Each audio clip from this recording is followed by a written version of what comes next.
Morning students, एक नई आशा के साथ एक नए टॉपिक के साथ आपकी अनु मैम। बच्चों, आज हम लोग बहुत ही मजेदार टॉपिक करने वाले हैं।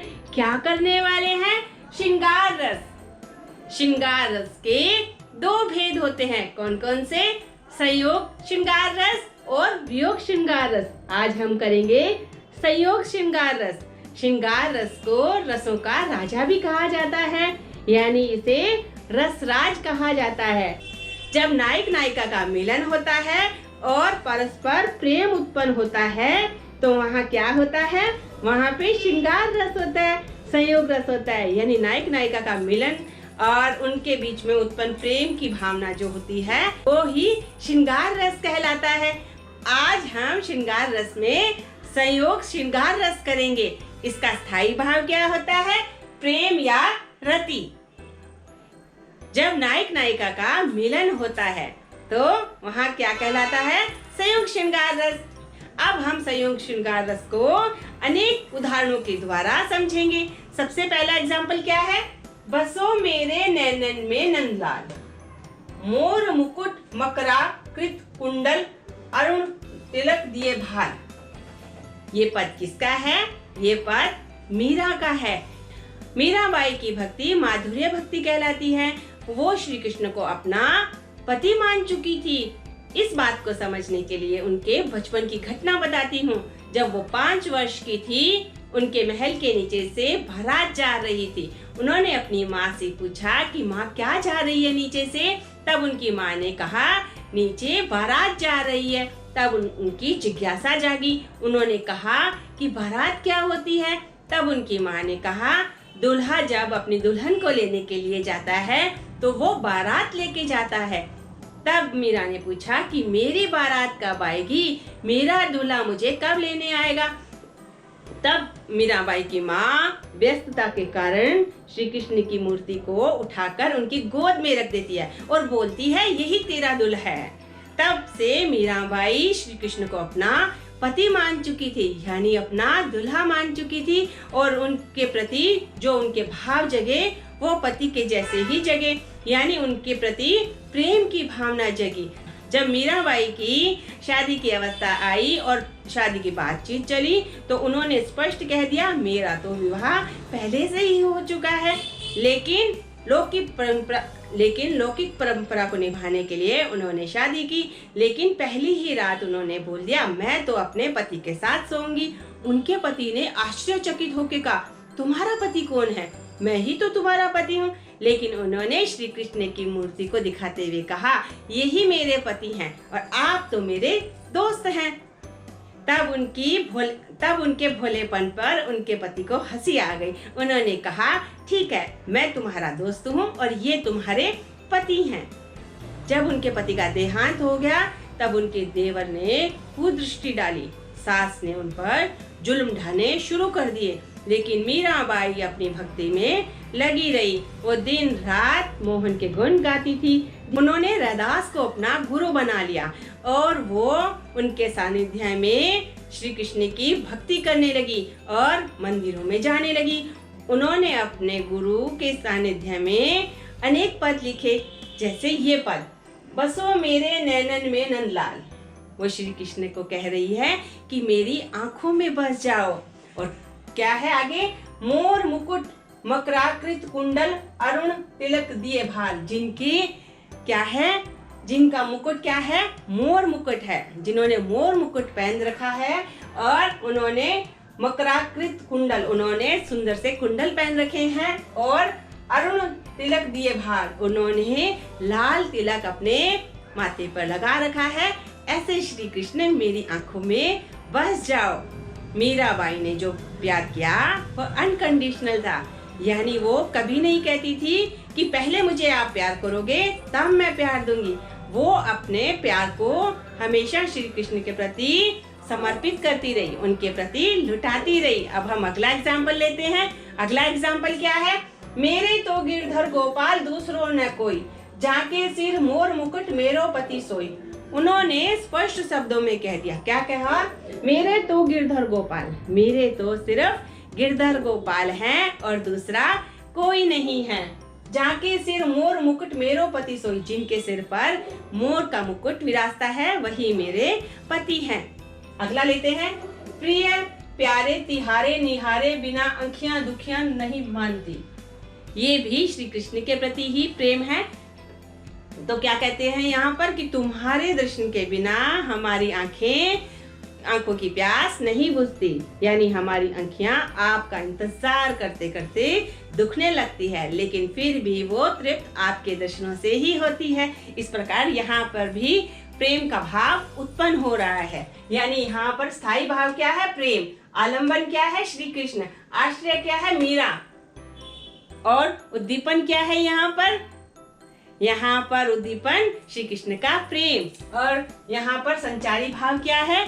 मन में उत्पन्न हुआ प्रेम, हर्ष, खुशी, उल्लास। इस प्रकार से अगला लेते हैं, बतरस लालच लाल की मुरली धरी लुकाय, सो है करे भोनी हंसे देन कह नटी जाय। यहाँ पर गोपियां श्री कृष्ण की मुरली को छुपा देती है, और जब वो श्री कृष्ण उनसे मांगते हैं तो वो उन्हें देने से इनकार कर देती है, और इस प्रकार से आंखों ही आंखों में इशारा करती है और उन्हें देने से मना कर देती है।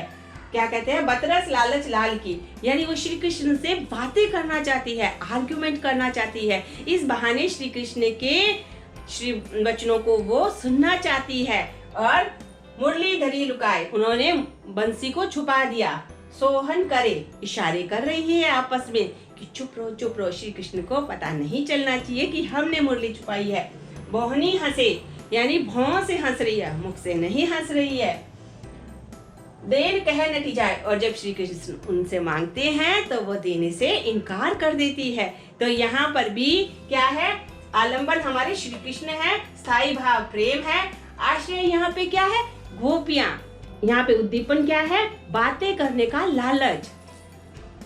अगला लेते हैं, बोझत श्याम कौन तू गोरी।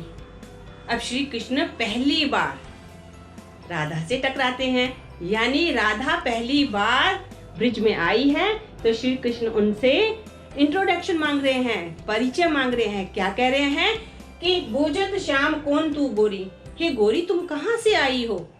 तो इस प्रकार से वो उनसे उनका इंट्रोडक्शन मांग रहे हैं, उनको उनका परिचय पूछ रहे हैं कि तुम किसकी बेटी हो, कहाँ से आई हो, कितने दिन के लिए आई हो, कहाँ ठहरी हो। इस प्रकार से यहाँ पे भी क्या है? आश्रय भाव क्या है?